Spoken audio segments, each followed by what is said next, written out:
As North Carolina relaxes COVID restrictions, people are preparing to gather on Easter weekend, from church services to family dinners. But health experts warn large gatherings could mean a fourth surge in cases. News 13's Taylor Young shows us how one local church plans to keep worshipers safe.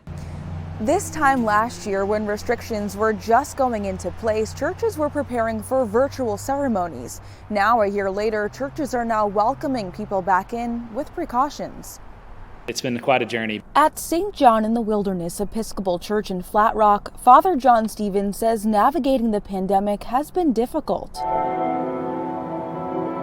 Last Easter, the church held a virtual ceremony for its members. This year, some will be able to attend in person. We've gradually just increased capacity as people have gotten vaccinated and as things have stabilized. New CDC recommendations say fully vaccinated people are able to gather without masks. Haywood County Health Director Sarah Henderson says mask wearing and social distancing still needs to be a top priority, especially when gathering outside of your household. I think in order for us to stay headed in a positive direction, we have to remain vigilant with those things that we've reiterated over and over again. In Flat Rock, the church will be opening its doors for multiple ceremonies during Holy Week at 30% capacity or 65 people. Those attending will need to wear face coverings and social distance. The church also roping off pews and removing songbooks to prevent possible transmission. It's allowing us to gather again and really giving people a lot of hope during a time when that's desperately needed. On Easter Sunday, it will offer 3 services, an early ceremony at 7:30 and then 2 more that guests can RSVP for. People don't come to church to get sick. They come to be made well. And so we've tried to put the precautions in place that are going to keep people safe and offering things online if that's what was best at the time. In an effort to give children a sense of normalcy, the church will also be holding an Easter egg hunt on Sunday. For more information about Easter activities, visit our website at WLOS.com. Good morning, I'm Katie Killen. Starting today, vaccine eligibility in North Carolina expands to Group 4B. That includes hotel staff and retail employees. This comes as Buncombe County eliminates its wait list. Those eligible to sign up can now just go to Buncombe County's website and schedule their appointment. Public Health Director Stacey Saunders says there are appointments available as early as next week. This morning, the Polk County Health Department is hosting its first vaccine clinic open to everyone age 18 and older. The clinic will be set up at the Polk County Senior Center. It runs from 7 until noon.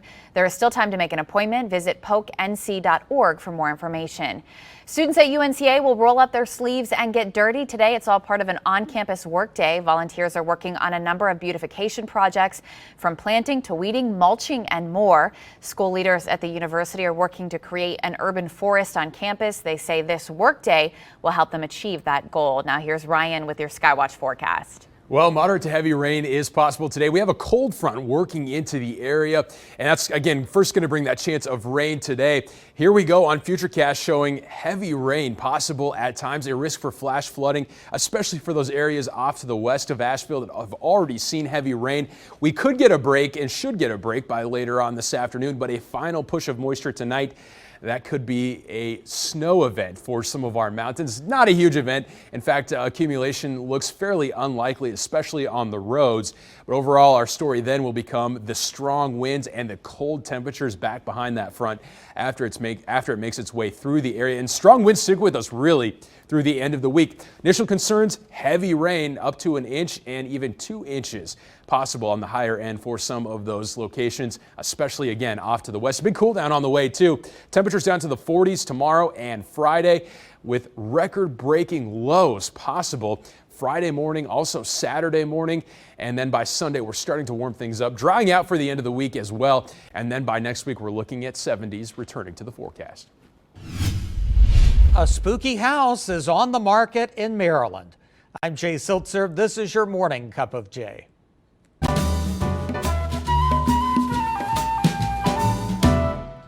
Buyer beware, you are in for a scare. A Gothic-themed home on the market in Baltimore, Maryland is attracting a lot of attention on social media.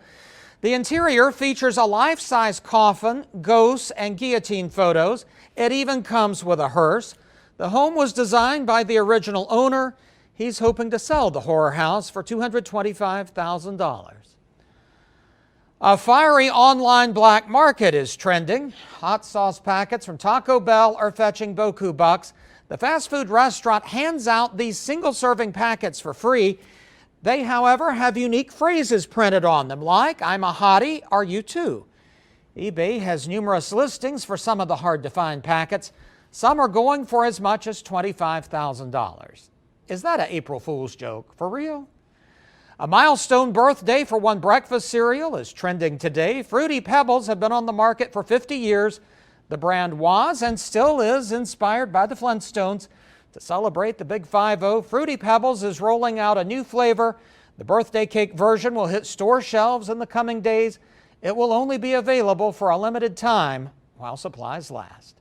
That's your morning cup of J. Have a great day.